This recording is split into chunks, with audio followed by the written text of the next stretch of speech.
So ನೀವೆಲ್ಲ ಸ್ವಲ್ಪ ವರ್ಷಗಳಿಂದ ಒಂದು ನ್ಯೂಸ್ನ ಕೇಳ್ಕೊಂಡು ಬರ್ತಾ ಇದ್ದೀರಾ, ಏನಂತ ಅಂದರೆ ಮೊಬೈಲ್ನ ತಯಾರಿಸೋಕ್ಕೆ ಯೂಸ್ ಮಾಡೋ ಕಾಂಪೋನೆಂಟ್ಸ್ನ ಒಂದು ಶಾರ್ಟೇಜ್ ಇದೆ ಅಂತ ಅಂದ್ಬಿಟ್ಟು, ಲೈಕ್ ಚಿಪ್ಸೆಟ್ ಇರ್ಬೋದು, ಡಿ ರ್ಯಾಮ್ ಇರ್ಬೋದು, ಅದರ ಒಂದು ಶಾರ್ಟೇಜ್ ಇದೆ ಅಂತ ಅಂದ್ಬಿಟ್ಟು.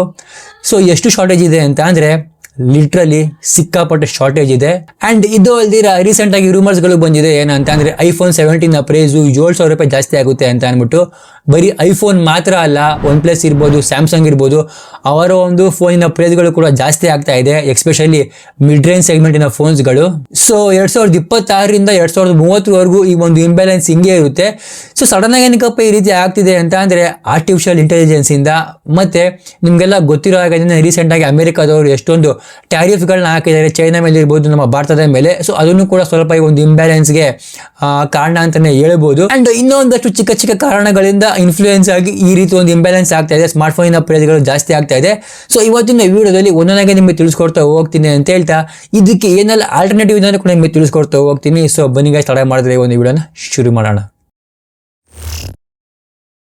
AI ಟ್ಯಾಕ್ಸ್ ಅಂದರೆ ಏನು? ಬೇಸಿಕಲಿ ಮೊದಲು ಸ್ಮಾರ್ಟ್ ಫೋನ್ಸ್ಗಳಿಗೆ ಚಿಪ್ಸೆಟ್ ರೆಡಿ ಮಾಡ್ತಾ ಇದ್ದಾರಲ್ವಾ, ಸ್ಯಾಮ್ಸಂಗ್ ಇರ್ಬೋದು, ಮೈಕ್ರೋನ್ ಇರ್ಬೋದು, TSMC, ಈ ಎಲ್ಲ ಕಂಪ್ನೀಸ್ಗಳು ಈಗ AI ಕಂಪ್ನೀಸ್ಗಳನ್ನ ಪ್ರಿಫರ್ನ ಮಾಡ್ತಾ ಇದ್ದಾರೆ. ಯಾಕಂತ ಅಂದರೆ AI ಕಂಪ್ನೀಸ್ಗಳು ಜಾಸ್ತಿ ಪೇ ಮಾಡೋಕ್ಕೆ ರೆಡಿ ಆಗಿದ್ದಾರೆ. ಲೈಕ್ ಗೂಗಲ್ ಅವರ ಜೆಮಿನಿ ಇರ್ಬೋದು, ಓಪನ್ AI ಅವರ ChatGPT ಇರ್ಬೋದು, ಈ ಎಲ್ಲ ಕಂಪ್ನೀಸ್ಗಳು ಈ ಕಂಪ್ನೀಸ್ಗಳಿಗೆ ಸಿಕ್ಕಾಪಟ್ಟೆ ದುಡ್ಡನ್ನ ಪೇ ಮಾಡೋಕ್ಕೆ ರೆಡಿ ಇದ್ದಾರೆ. ಆ್ಯಂಡ್ ಈ ಒಂದು ಚಿಪ್ಸೆಟ್ ಮ್ಯಾನುಫ್ಯಾಕ್ಚರರ್ಸ್ಗಳಿಗೆ, ಆರ್ಟಿಫಿಷಿಯಲ್ ಇಂಟೆಲಿಜೆನ್ಸ್ ಕಂಪ್ನೀಸ್ಗಳಿಗೆ ಚಿಪ್ಸೆಟ್ನ ಮಾಡಿಕೊಟ್ರೆ ಅವರ ಮಾರ್ಜಿನ್ ಕೂಡ ಸಿಕ್ಕಾಪಟ್ಟೆ ಜಾಸ್ತಿ ಇದೆ. ನಿಮಗೆ ಶಾಕ್ ಆಗುತ್ತೆ. ಫಾರ್ ಎಕ್ಸಾಂಪಲ್ ಎನ್ವಿಡಿಯಾ ಅವರ H100 GPU, ಈ ಒಂದು GPUನ ತಯಾರಿಸಿರೋದು TSMC ಅವರು. ಆ್ಯಂಡ್ ಇದೇ GPU ChatGPTನ ಪವರ್ ಮಾಡ್ತಾ ಇದೆ, ಮತ್ತು ಗೂಗಲ್ ಅವರ ಜೆಮಿನಿನ ಕೂಡ ಪವರ್ನ ಮಾಡ್ತಿರೋದು. ಬೇಸಿಕಲಿ TSMC ಅವರಿಗೆ ಈ ಒಂದು GPUನ ತಯಾರಿಸೋದಕ್ಕೆ ಬರೀ 3-4 ಲಕ್ಷ ರೂಪಾಯಿ ಅಷ್ಟೇ ಆಗೋದು, ಬರೀ 3-4 lakhs ಅಷ್ಟೇನೆ. ಬಟ್ TSMC ಅವರು ಎನ್ವಿಡಿಯಾ ಅವರಿಗೆ ಈ ಒಂದು GPUನ 25-30 ಲಕ್ಷಕ್ಕೆ ಸೆಲ್ ಮಾಡ್ತಾ ಇದ್ದಾರೆ. ಸೊ ಇಲ್ಲಿ ನೋಡ್ಕೊಳಕ್ ಹೋದ್ರೆ TSMC ಅವರಿಗೆ 1000 ಪಟ್ಟು ಪ್ರಾಫಿಟ್ ಆಗಿದೆ. ಆ್ಯಂಡ್ ಇದೇ ಹೇಳ್ದಿರ TSMC ಅವರಿಗೆ ಲಾಸ್ಟ್ ಇಯರ್ ಕ್ಯಾಲೆಂಡರ್ ಇಯರಲ್ಲಿ ಬರೀ ಈ AI ಕಂಪ್ನೀಸ್ಗಳಿಗೆ ಚಿಪ್ಸೆಟ್ನ ಮಾಡಿಕೊಟ್ಟು ಅವರ ಒಂದು ರೆವಿನ್ಯೂ 57% ರೈಸ್ ಆಗಿದೆ. ಬಟ್ ಅದೇ ಸ್ಮಾರ್ಟ್ ಫೋನ್ ಕಂಪ್ನೀಸ್ಗಳಿಗೆ ಚಿಪ್ಸೆಟ್ನ ಮಾಡಿಕೊಟ್ಟು ಅವರ ಕಂಪ್ನಿಯ ರೆವಿನ್ಯೂ 30% ಕೆಳಗಡೆ ಬಂದಿದೆ. ಸೊ ಹಾಗಾಗಿ ನಿನ್ನೆ ಕಂಪ್ನೀಸ್ಗಳು AI ಕಂಪ್ನೀಸ್ಗಳಿಗೆ ಚಿಪ್ಸೆಟ್ನ ಮಾಡ್ಕೊಳ್ಳೋಕೆ ಮುಂದೆ ಬರ್ತಾ ಇದ್ದಾರೆ, ಯಾಕಂತಂದರೆ ಮಾರ್ಜಿನ್ ಜಾಸ್ತಿ ಇದೆ. ನೆಕ್ಸ್ಟ್ ಇನ್ನೊಂದು ಮೇನ್ ಕಾರಣ ಏನಪ್ಪಾ ಅಂತ ಅಂದರೆ BOM, bill of materials. So basically company ಅವರಿಗೆ ಈ ಒಂದು ಮಿಡ್ ರೇಂಜ್ ಸೆಗ್ಮೆಂಟಿಂದ ಮತ್ತು ಬಜೆಟ್ ಸೆಗ್ಮೆಂಟಿಂದ ಸಿಕ್ಕಾಪಟ್ಟೆ ಹೊಡೆತ ಬೀಳ್ತಾ ಇದೆ. ಯಾಕಂತಂದರೆ ಇವರು ಆ ಒಂದು ಸೆಗ್ಮೆಂಟಲ್ಲಿ ಫೋನ್ನ ಸಿಕ್ಕಾಪಟ್ಟೆ ಕಮ್ಮಿಗೆ ಲಾಂಚ್ನ ಮಾಡಬೇಕು, ಅಲ್ಲಿ ಕಮ್ಮಿಗೆ ಲಾಂಚ್ನ ಮಾಡಬೇಕು ಅಂತ ಅಂದ್ಬಿಟ್ಟು ಅವರಲ್ಲಿ ಕೊಡೋ ಫೀಚರ್ನ ಕೊಡಲೇಬೇಕು, ಲೈಕ್ ಕ್ಯಾಮ್ರಾ ಕೊಡಲೇಬೇಕು, ಸ್ಕ್ರೀನ್ನ ಕೊಡಲೇಬೇಕು, ಲೈಕ್ ಎಷ್ಟೊಂದು ಎಸೆನ್ಷಿಯಲ್ ಬೇಸಿಕ್ ಫೀಚರ್ಸ್ಗಳನ್ನ ಕೊಡಲೇಬೇಕು. ಆ ಒಂದು ಬೇಸಿಕ್ ಫೀಚರ್ನ ಕೊಡೋದಕ್ಕೆ ಅವರಿಗೆ ಸಿಕ್ಕಾಪಟ್ಟೆ ರಿಸೋರ್ಸ್ಗಳು ಖರ್ಚಾಗ್ತಾ ಇದೆ. ಆ್ಯಂಡ್ ಅದರಿಂದ ಅವ್ರು ಸಿಕ್ಕಾಪಟ್ಟೆ ಲಾಸ್ಗಳನ್ನ ಮೇಂಟೈನ್ ಮಾಡ್ತಾ ಇದ್ದಾರೆ ಸ್ಮಾರ್ಟ್ ಫೋನ್ ಕಂಪ್ನೀಸ್ಗಳು. ಇದು ಹಿಂಗೆ ಏನಾದರೂ ಮುಂದುವರ್ಕೊಂಡು ಹೋದ್ರೆ ಎಸ್ಪೆಷಲಿ ಬಜೆಟ್ ಸೆಗ್ಮೆಂಟ್ನ ಫೋನ್ಗೆ ಸಿಕ್ಕಾಪಟ್ಟೆ ಹೊಡ್ತಾ ಬೀಳುತ್ತೆ. ಲೈಕ್ 15,000-25,000 ರೂಪಾಯಿ ಫೋನ್ಸ್ಗಳು ಏನಿದೆ ಆ ಒಂದು ಕ್ಯಾಟಗರಿಯ ಫೋನ್ಸ್ಗಳ ಒಂದು ಪ್ರೈಸು 30% ರೈಸ್ ಆಗ್ಬೋದು. ಸೊ ಬೇಸಿಕಲಿ ಕಂಪ್ನಿಯವ್ರಿಗೆ ಇಲ್ಲಿ ಎರಡೇ ಚಾಯ್ಸ್ ಇರೋದು, ಒಂದು ಕೊಡೋ ಫೀಚರ್ನ ಕೊಡಬೇಕು, ಪ್ರೈಸ್ನ ಜಾಸ್ತಿ ಮಾಡಬೇಕು, ಇಲ್ಲ ಅಂತಂದರೆ ಪ್ರೈಸ್ನ ಕಮ್ಮಿ ಮಾಡಿಬಿಟ್ಟು ಸಿಕ್ಕಾಪಟ್ಟೆ ಕಾಂಪ್ರಮೈಸ್ಗಳನ್ನು ತರಬೇಕು. ಮೊದಲೇ ಈ ಒಂದು ಬಜೆಟ್ ಸೆಗ್ಮೆಂಟಲ್ಲಿ ಸಿಕ್ಕಾಪಟ್ಟೆ ಕಾಂಪ್ರಮೈಸ್ಗಳು ಆಗೋಗಿರುತ್ತೆ ಆಗಲೇ ಸ್ಟಾರ್ಟಿಂಗ್ ಲೆವೆಲಲ್ಲಿ. ಸೊ ಇವ್ರು ಇನ್ನೂ ಕಾಂಪ್ರಮೈಸ್ ತಂದುಬಿಟ್ರೆ ಈ ಒಂದು ಬಜೆಟ್ ಸೆಗ್ಮೆಂಟಲ್ಲಿ ಆ ಒಂದು ಕ್ಯಾಟಗರಿ ಫುಲ್ ಡಮಲಿಶ್ ಆಗುತ್ತೆ. ನೆಕ್ಸ್ಟ್ ಬರ್ತಾ ಬೀಳೋದು ಮಿಡ್ ರೇಂಜ್ ಸೆಗ್ಮೆಂಟ್ಗೆ, ಲೈಕ್ 25,000ದಿಂದ 35,000, 45,000 ರೂಪಾಯಿ ಫೋನ್ ಕ್ಯಾಟಗರಿ ಇದೆ ಅಲ್ವಾ, ಆ ಒಂದು ಕ್ಯಾಟಗರಿಯ ಬೆಲೆ 10-15% ಜಾಸ್ತಿ ಆಗುತ್ತಂತೆ.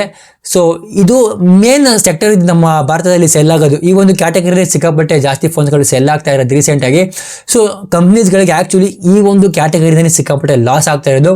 ಈ ಒಂದು ಕ್ಯಾಟಗರಿನ ನಮ್ಮ ಭಾರತದಲ್ಲಿ ಫ್ಲ್ಯಾಗ್ಶಿಪ್ ಕಿಲ್ಲರ್ ಅಂತ ಕರಿತೀವಿ. ಲೈಕ್ ನಿಮಗೆ ಕಮ್ಮಿ ಬಜೆಟಲ್ಲಿ ಫ್ಲ್ಯಾಗ್ಶಿಪ್ ಲೆವೆಲ್ ಪರ್ಫಾರ್ಮೆನ್ಸ್ ಕೊಡೋದು ಈ ಒಂದು ಕ್ಯಾಟಗರಿನೇ. ಸೊ ಹಾಗಾಗಿನೇ ಈ ಒಂದು ಕ್ಯಾಟಗರಿ ಸಿಕ್ಕಾಪಟ್ಟೆ ಇಂಪಾರ್ಟೆಂಟ್ ನಮ್ಮ ಭಾರತಕ್ಕೆ. ಆ್ಯಂಡ್ ಫ್ಲ್ಯಾಗ್ಶಿಪ್ ಕ್ಯಾಟಗರಿಯಲ್ಲೂ ಕೂಡ ಹೊಡೆತ ಬೀಳ್ತಾ ಇದೆ.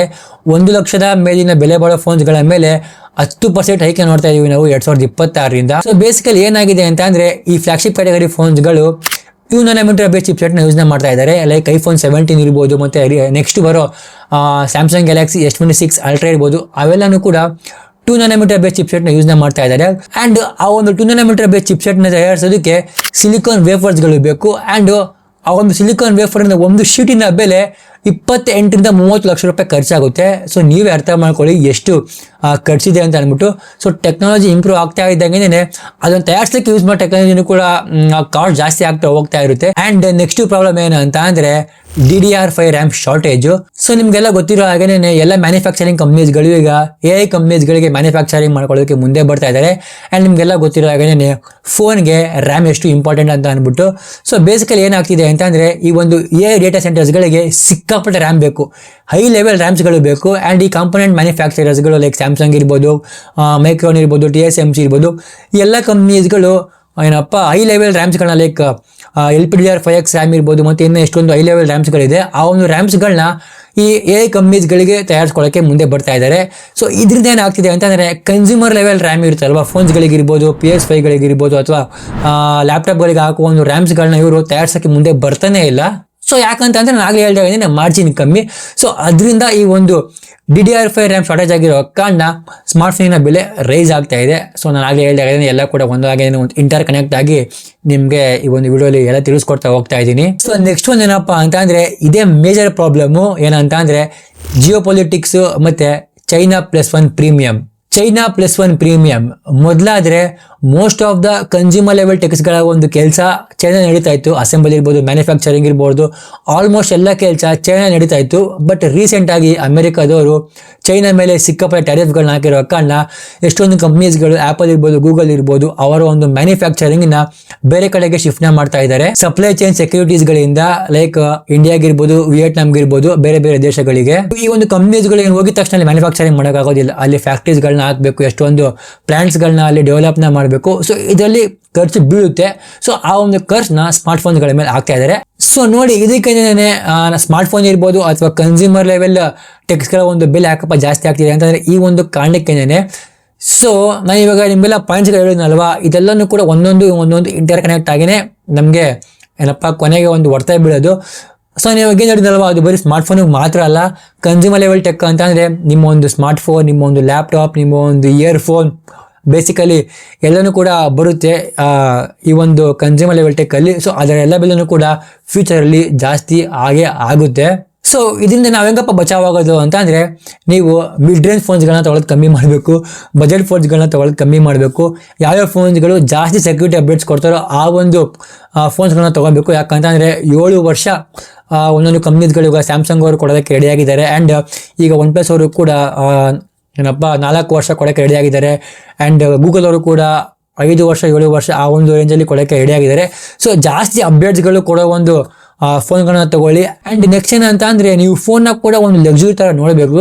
ಇವಾಗ ಸ್ಮಾರ್ಟ್ಫೋನು ಕೂಡ ನಮ್ಮೆಲ್ಲರ ಲೈಫಲ್ಲೂ ಕೂಡ ಒಂದು ಇಂಪಾರ್ಟೆಂಟ್ ಭಾಗ ಆಗಿದೆ.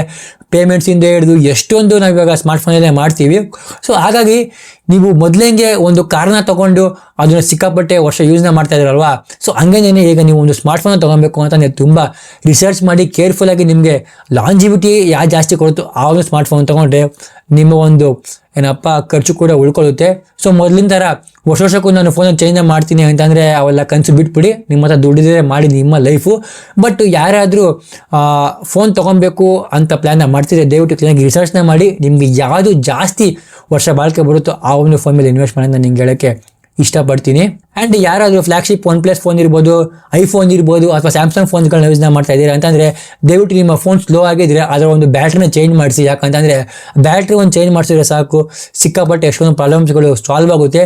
ಸುಮ್ಮನೆ ಬ್ಯಾಟ್ರಿ ಚೆನ್ನಾಗಿಲ್ಲ ಅಂತ ಅಂದ್ಬಿಟ್ಟು ಹೊಸ ಫೋನ್ನ ತೊಗೊಳಕ್ಕೆ ಹೋಗಬೇಡಿ. ಯಾಕಂತಂದರೆ ಪ್ರೈಸು ಆಕಾಶಕ್ಕೆ ಏರ್ತಾ ಇದೆ.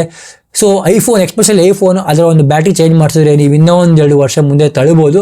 ಸೊ ನಿಮಗೆ ಫೋನಿನ ಅವಶ್ಯಕತೆ ಇದೆ ಅಥವಾ ನಿಮಗೆ ಏನಾದರೂ ಕನ್ಸ್ಯೂಮರ್ ಟೆಕ್ ಅವಶ್ಯಕತೆ ಇದೆ ಅಂದರೆ ಲ್ಯಾಪ್ಟಾಪ್ ಇರ್ಬೋದು ಅಥವಾ ಇಯರ್ಫೋನ್ ಇರ್ಬೋದು, ಅವಶ್ಯಕತೆ ಇದೆ ಅಂದರೆ ಮಾತ್ರ ತಗೊಳ್ಳಿ. ಇಲ್ಲ ಅಂತಂದರೆ ಸಿಕ್ಕಾಪಟ್ಟೆ ಪ್ರಾಬ್ಲಮ್ ಆಗುತ್ತೆ. ಕರೆಂಟ್ಲಿ ಇನ್ನು ಐಫೋನಿನ ಬೆಲೆ ಜಾಸ್ತಿ ಆಗಿಲ್ಲ, ಮಾರ್ಚಲ್ಲಿ ಅಥವಾ ನೆಕ್ಸ್ಟ್ ಜೂನ್ ಜುಲೈಯಲ್ಲಿ ಆಗುತ್ತೆ ಅಂತ ಹೇಳ್ತಾ ಇದ್ದಾರೆ.